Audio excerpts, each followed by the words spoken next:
Joining us now is the Zanu-PF spokesperson, Christopher Mutsvangwa, and he also wants to weigh in on this conversation, joining us via the virtual platform. Mr. Mutsvangwa, thank you very much for your time. You hopefully would have heard that conversation with Victor Mpofu. What's your stance on Zimbabweans who live in South Africa who are being called upon to go home and vote? Well, look, the Constitution of Zimbabwe says you vote on a polling booth. So it is good for citizens of Zimbabwe who may be in the diaspora, wherever they may be, to fly back home and go to their respective districts where they have registered and to vote. It's a full exercise of democracy. We do welcome that, and in any event, it is a good thing for the South Africans who are in Zimbabweans who are in the diaspora in South Africa can come home and vote. We are only making sure that Zimbabwe's democracy is being practiced and is being seen. I think you've muted yourself there, Mr. Mutsvangwa. Let's try and get you to unmute. Are you able to hear me? Because I'm unable to hear you. All right, Mr. Mutsvangwa there. I think the sound to him has failed us for the moment. I'm hoping that he is going to be able to hear me in order that he unmutes.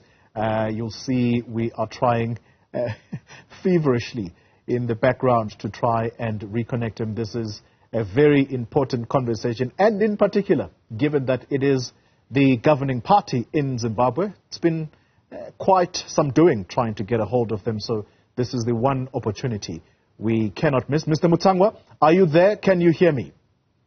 Yes, I can hear you. All right. You got cut off there. I'm sorry. All right. Let me therefore try and take the conversation forward. I'm sorry. Yes. You want to complete your thought process. Let me allow you to do that first. 500 buses times 80 people.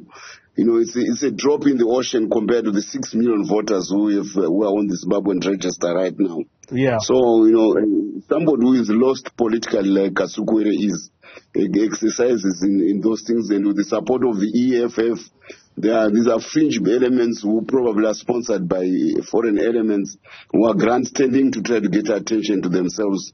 They can't stand vis-a-vis either Zanu-PF or the ANC. All right. These are young people whistling in the dark. Mr. Mutsvangwa, let me try and pose my next question, and I'd like for you to just listen quite carefully while I pose this question. So I'm going to try and compare the situation that Mr. Kasukwere faces in terms of him being or becoming a presidential candidate. He is trying very hard right now to be on the ballot paper in order to be one of the faces to become president there. The challenge is that he has been in South Africa for a few months, and already he has challenges being a presidential candidate. How much more for some 6 million Zimbabweans scattered all over the world who are now going to come home and say, I'm a citizen here, I want to go and vote? Are they not going to find trouble being seen as legitimate voters? Are you not going to disqualify them? No. Remember, it is polling booth-based vote. You go to be in a district where there is a polling booth, and you go and vote for a local councillor, for your local MP, and for the president. This is at a local level. So wherever you may be in the whole world, there are no polling booths all over the world for Zimbabweans to be voting all over the world. But if you fly home and you made sure that you are on the register, or you updated your registration with the ZEC, it's perfectly legitimate for you to fly back home. If you can afford it, that's good. We have no problem with Zimbabweans in the diaspora voting. In any event, there seems to be an assumption that Zimbabweans in the diaspora are pro-Kasukwere. Nobody knows that young man except himself. All he did was he accosted Mngambi's former wife, and they became friends. And he thought by inheriting inheriting the wife from an aging old man, he also can inherit the leadership of this country. No, this is daydreaming by an ignoramus who has no appreciation of statecraft and constitution. So we are not bothered. This is grandstanding in South Africa, where he finds an audience with lost people like Malema, who feels that he is the foster governor general of Zimbabwe. Where it comes into his head, Malema, that is the governor general for Zimbabwe, and on whose behalf nobody knows. Mr. Mutsvangwa, we are serious. We are serious people in Zimbabwe. We are not in the least bothered by loony young people who have got misplaced ambitions about their destiny in politics. Mr. Mutsvangwa, let you and I be fair to the people who you are critiquing right now. Kasukuwere, Mr. Kasukuwere, is not in studio to speak for himself or defend himself against what you have said. Definitely somebody's speaking. I'm sorry. For him. Let me finish my thought process. Mr. Malema is not in the studio to answer for himself. I didn't mention them. They were mentioned by the other guy who was on the phone. All I right. didn't bring those names. But I think, in fairness, they are not here to defend themselves. Well, let's confine the conversation. Let's confine the conversation to Zanu-PF. You should have told the other guy not to bring Kasukuwere and Malema in. We just talk about the voters and the buses. Let's confine the conversation. Nonetheless, let's confine the conversation to Zanu-PF. Are you aware of riot police in Zimbabwe who are trying to block the opposition that are also trying to campaign for the upcoming elections? And if so, what have you said about that? That's absolutely not true. The police are there to facilitate political rallies, and the MGC has been going all over the country carrying out their campaign. You just have to notify the police in time. You know, we don't run the police as Zanu-PF. The police is run by the state of Zimbabwe, by the executive of Zimbabwe. And there's only one police force in Zimbabwe. Unless you want us to create another police force for Triple C. You know, we only have ways, and they need to find their way with the police and comply with the regulations of the police. The riot police, we had an unfortunate experience in 2018 when an election was well run.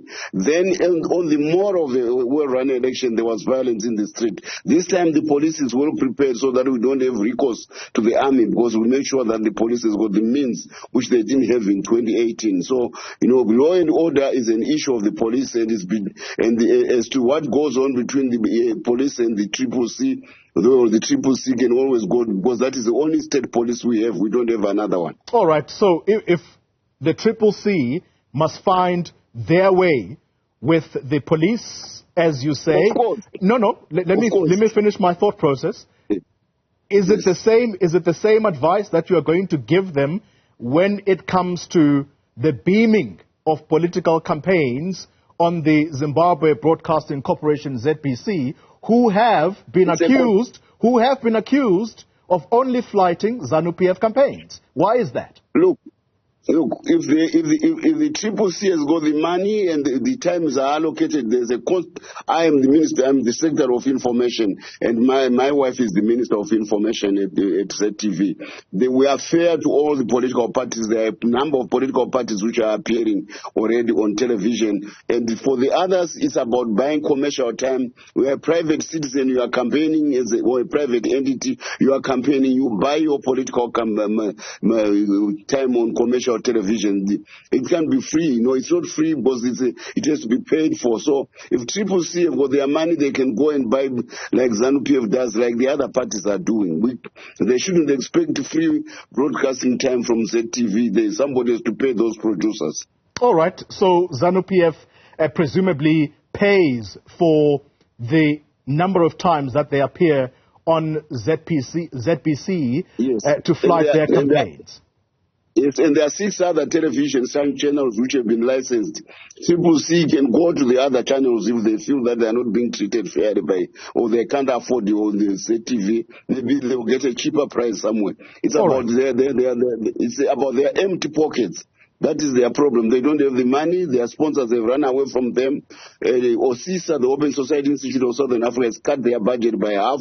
That's where they used to get their money. So people should not mistake a bankrupt party without money to flight adverts. They have to afford them. All right. So they may have money problems, but clearly Zanu-PF doesn't have money problems. Just out of interest, did you pay for Floyd Mayweather Jr. to come to Zimbabwe to appear at an election rally of Zanu-PF?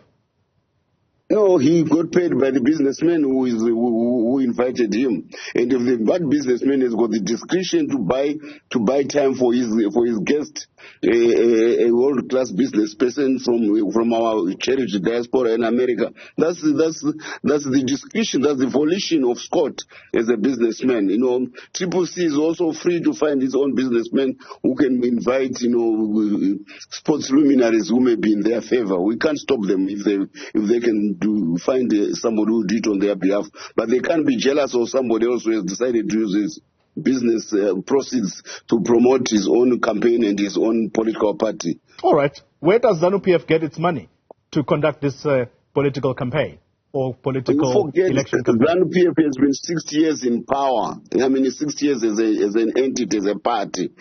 We have empowered the African population of Zimbabwe to levels unknown on this continent. The young man who called Floyd Mayweather is now becoming a billionaire selling gold because young people in Zimbabwe are digging gold. Gold is everywhere in Zimbabwe, and they are trading gold through the reserve bank on the global market. We have empowered our people with their own. There's an alignment of the resources of Zimbabwe with the young people of Zimbabwe, and they are making money. And if they have the discretion of using it to invite sportsmen, that's okay. If they sponsor the Zanu-PF for the gratitude which they feel to Zanu-PF for having made them powerful economically in business, that's a good thing. Everybody sponsors, the Stellenbosch Mafia sponsors Afrikaner businessmen. Nobody complains about it. We also have our young people who feel grateful that the part of the Zimbabwe revolution has made them powerful. They grow tobacco, they earn $800 million this year alone. To small tobacco farmers, the small-scale tobacco farmers, shared $800 million. That's a huge amount of money. The gold diggers, this SME gold sector, $3 billion worth of trade, which they do in gold. All right. And it's all small people, young people. So this is a party which has enriched and empowered young people.